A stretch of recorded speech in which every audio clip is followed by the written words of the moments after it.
Welcome, and welcome back, everybody, to the OK Grognon Show. Today is a Monday, April 1st, or is it? Yes, it is. 2024, 10 a.m. Central, just after, in beautiful Lake Geneva, Wisconsin. And we are going to do a Founders and Legends Gary Con 16 wrap up by bragging on the swag. What up with that? Bragging on the swag. Is that a thing? Yeah. What do we got going here? A little Tullus on the top. Jimmy on the chin. There we go. A couple of nods to some friends here and gone. Vince is in the chat. Hey, Vince. Welcome, buddy. We got it going on.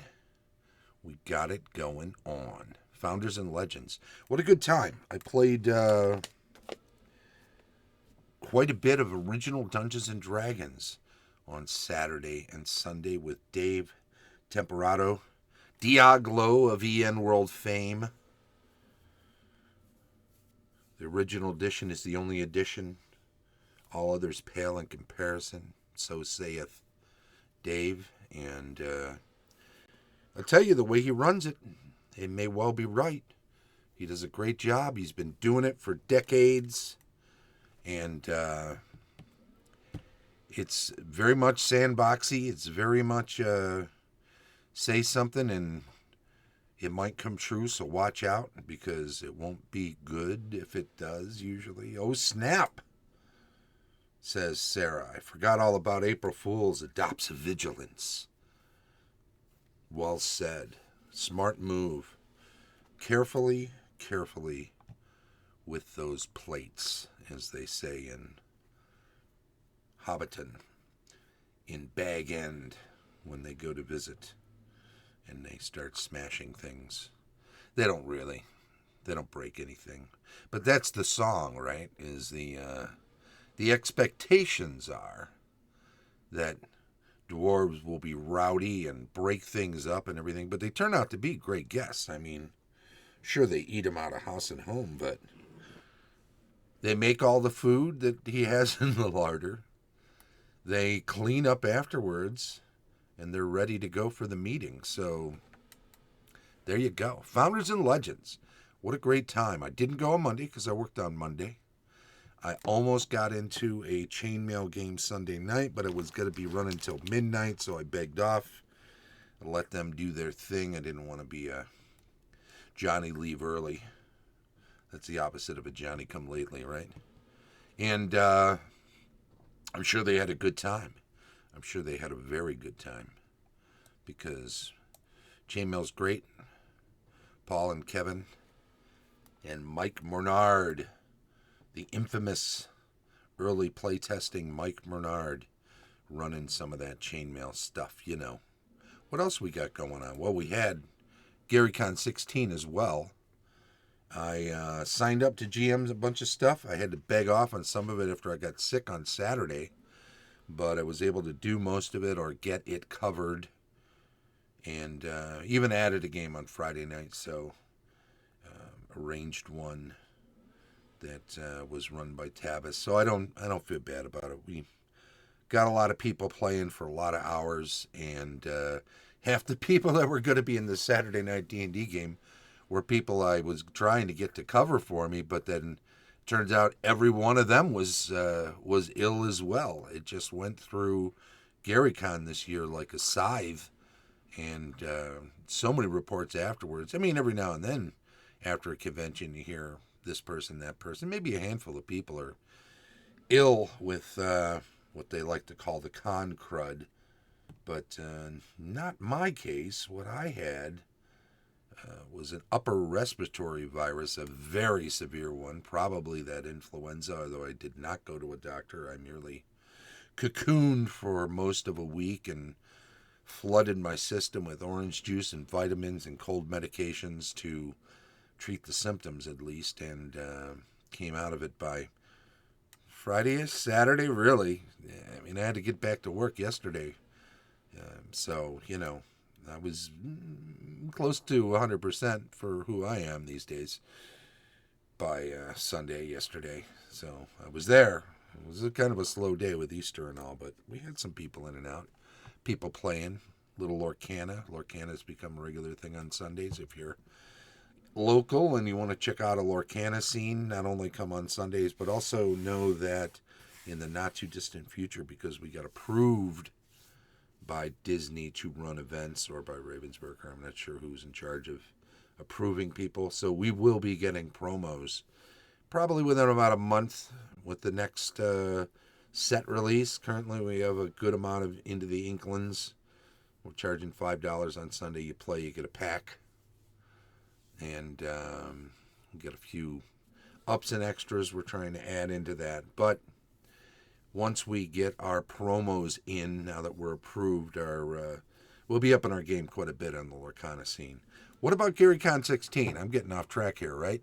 And I'm all talking about Lake Geneva games, as you also know, when I talk about events at the store and working.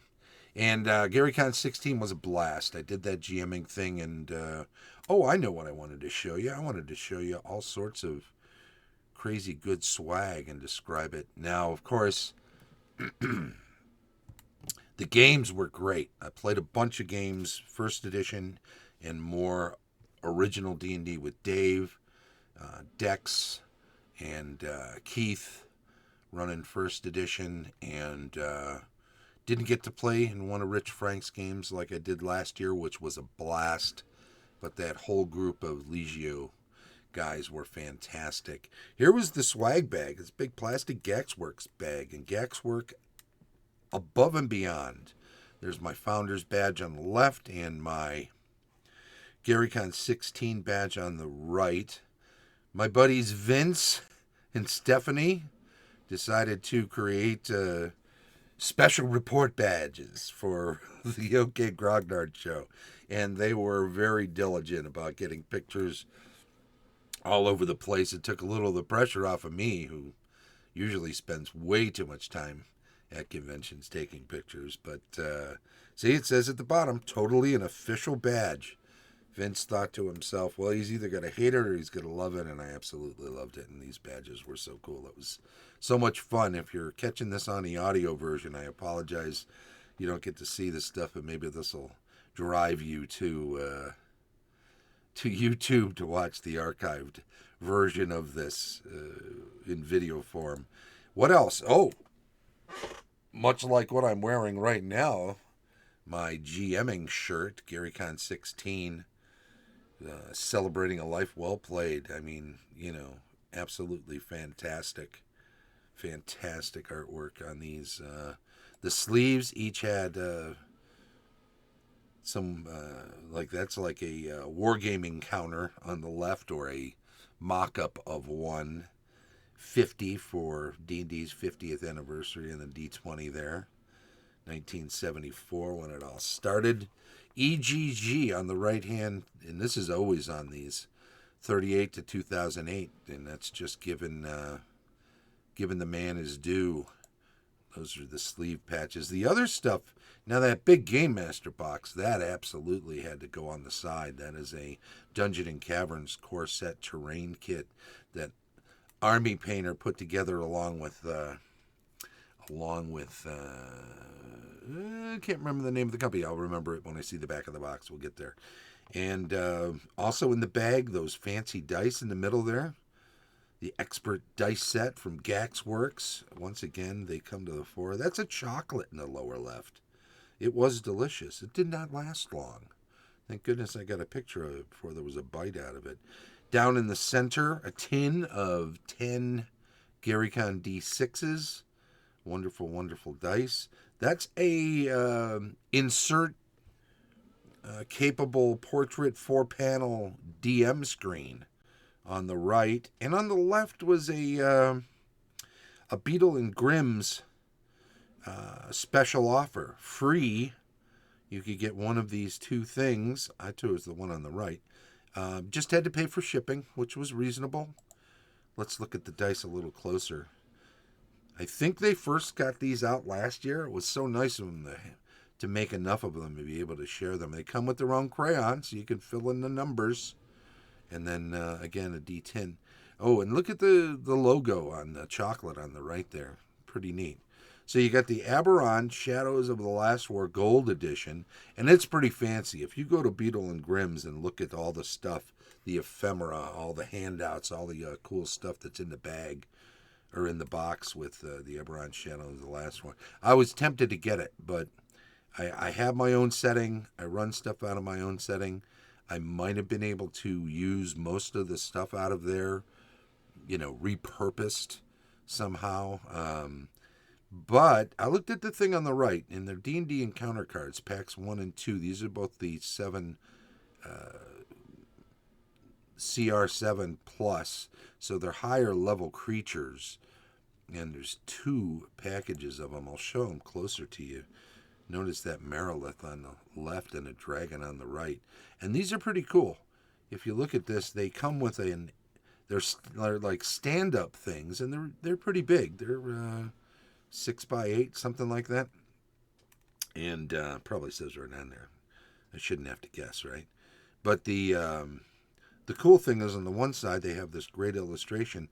They have the illustration on the inside, too, the DM-facing edge. But look at this, 2, 4, 6, 8, 10, 12, 14, 15, 30. Looks like there's 30, yep, includes 30 encounter cards in each pack. So you've got a whole bunch of stuff. So even if you're not running 5th edition, if you wanted to use these to show off the creatures in your game, and you'd be all set. I say 3rd edition, I should say 5th edition, even if you're not using 5th edition, because I'm sure these are geared toward 5e. I don't think they can say that legally, but obviously that's what they are. This Game Master in Search of Adventure Dungeon and Cavern Core set, build your own dungeons, is amazing. They obviously had to put this on the side of the bag. On the left here, notice it comes with paints you can use to paint the terrain and brushes, some spray primer for it. There's a booklet up by the paints there that is pretty nifty. It's a terrain building booklet. Take you step by step through the whole thing. Notice that red thing in the middle left. It's a hot wire foam cutter. They've got glue and some basing material there and some tufts.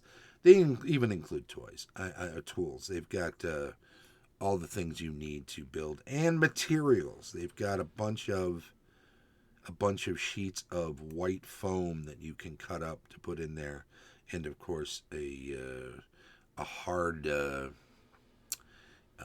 ruler to cut against. They show you about texturing, about doing 2 cuts, about painting, and all of that is in the booklet. And these are just some examples of the things you can make. And of course, you get some more foam, you're off to the races. There's no end to what you can put together using this stuff, and it's totally amazing. I mean, it's like $100 kit, and it was included in the GM bag, which is insanely great value, on top of the shirt, on top of the stuff from Beetle and Grimm, on top of the chocolate, on top of the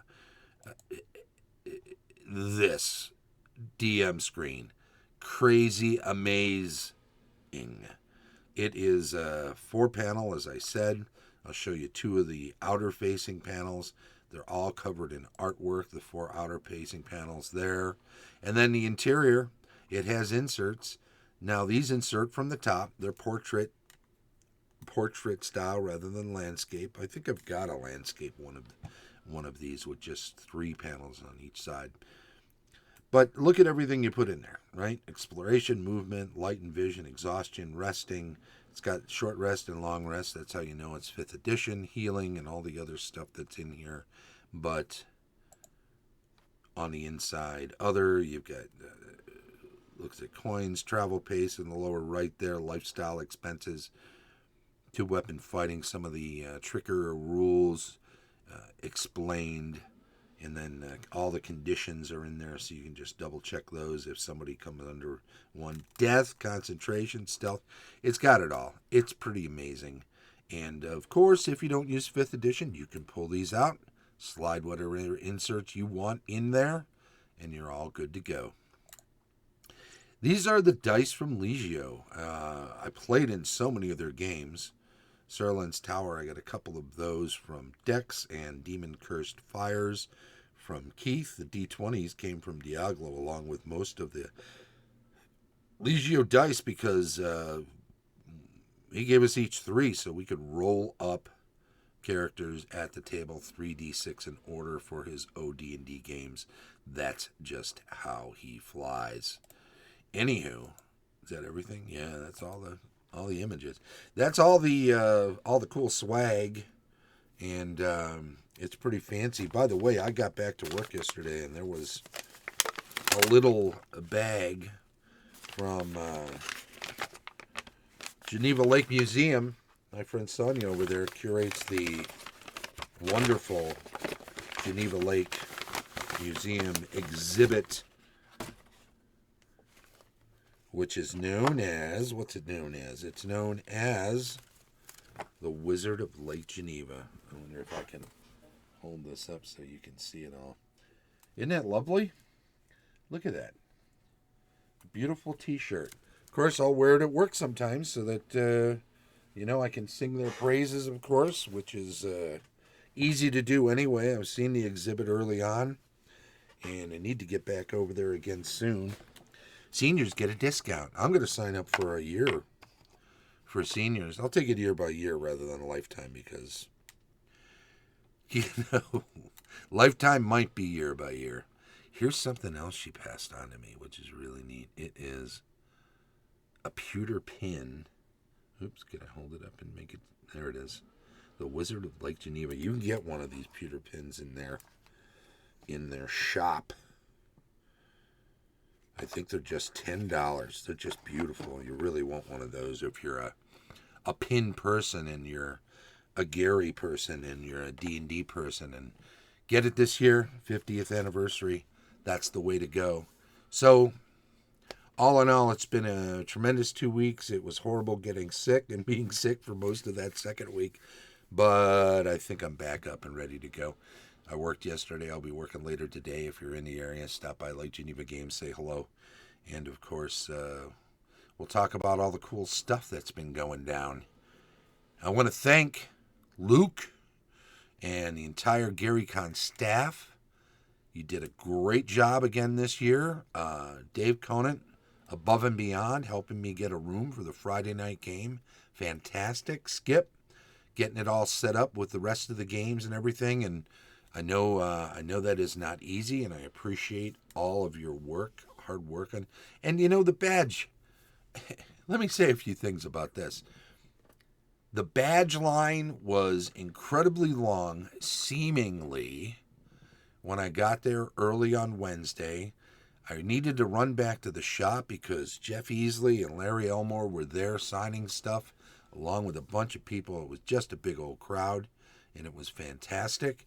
And I went back over there, said hello to people, took a few pictures, posted them on Facebook.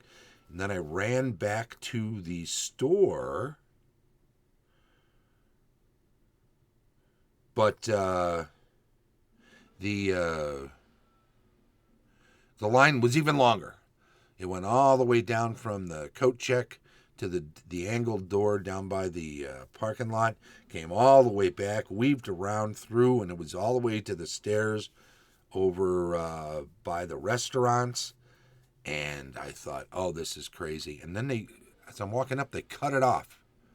They were like, all right, well, then I guess they kind of let me hang and be last, because I thought, well, I got games Thursday morning. I couldn't get in line the next day, so I had to get it done. And I just hoped that they would be fast. And they were even faster than fast. What they thought was going to take them through 8 o'clock only took them till 7 o'clock. That's how good everybody in badge and registration was once they were on their game. Of course, so much hard work by everybody. It was just fantastic. Thanks to all the Grand Geneva staff for being so up about Gary Con and being so helpful. The guys at the valet, phenomenal, always fast, always helpful. I don't know what else to say. Everybody around town, too. I think I was hearing reports from just about every quarter that Gary Con people were all over the place, having fun, playing games and spending money and enjoying themselves. The library staff, I'm sure, got plenty of visits. The Geneva Lake Museum got plenty of visits. I have no doubt 330 Center Street was inundated with people taking pictures and visiting, and Yolanda, being the excellent host that she is, was, of course, taking care of people, and Sonia over at the museum, and just everything, just wonderful. And I think we're looking forward to a couple of things. EGG Con in late July. Look that up. Heidi and Eric are running that as another tribute to Gary over his birthday weekend. And then, of course, Dragon Fest Days is toward the end of September. That's going to be a whole weekend of stuff that Paul and the Memorial Fund are doing. They're hoping to get some of the stuff set up. They got approval for the Gary Table Memorial, so that's in the works. It's already going. Sarah says, let me just check this out real quick. Sarah says, have you checked out the Tuesday at 2? I'm normally free. I'm not normally free, but very informative stuff. I don't know what Tuesday at 2 is, or perhaps I'm forgetting. Can you elaborate? Best Gary Con so far, says Sarah. Looking forward to next year. Gonna buy badge early this time. You're darn right you are, because you got to get your badge right away. You don't want to miss it. And you know, if something changes and you can't make it, you can sell it. Tuesday at 2 at the museum. I don't know. I hadn't heard about this yet, so this is new. There's so much going on. I've been so sick over the last week. There's a lot of stuff I haven't heard about. I'll find out what I can, though. I'd appreciate. Send me a text. Send me more information. I'll look it up and figure it out. And thank you, everybody. I better pop off here because, we're past 20 minutes. Oh, that could take a while. Let's see. What are we at here? That's what we want. There we go. This has been the Founders and Legends and Gary Con 16 wrap-up. I have been talking way too much today, but I appreciate everybody sticking around and checking it out. The show streams live on Twitch each Monday at 10 a.m. Central, and then it's archived on YouTube. Like, follow, click the thumbs up, subscribe, give us comments, all that other fun stuff. It's much appreciated. Don't forget, this is thanks to our Patreon supporters, Tom Tullis of Fat Dragon Games, Carlos Lysing, Castle Entertainment. He's got a new module out. Look that up. That adventure module for Osric First Edition. Heath Varden of the Andy D&D 20. He's doing a year-long kind of miscellaneous magic items thing. No particular genre. Some of it's medieval fantasy, some of it's sci-fi. You check that out. Dave O'Brien of 4 Quacks Games, and, as always, Shane Bradley, DM Extraordinaire. This has been the OK Grognard Show from beautiful Lake Geneva, Wisconsin. Bye-bye.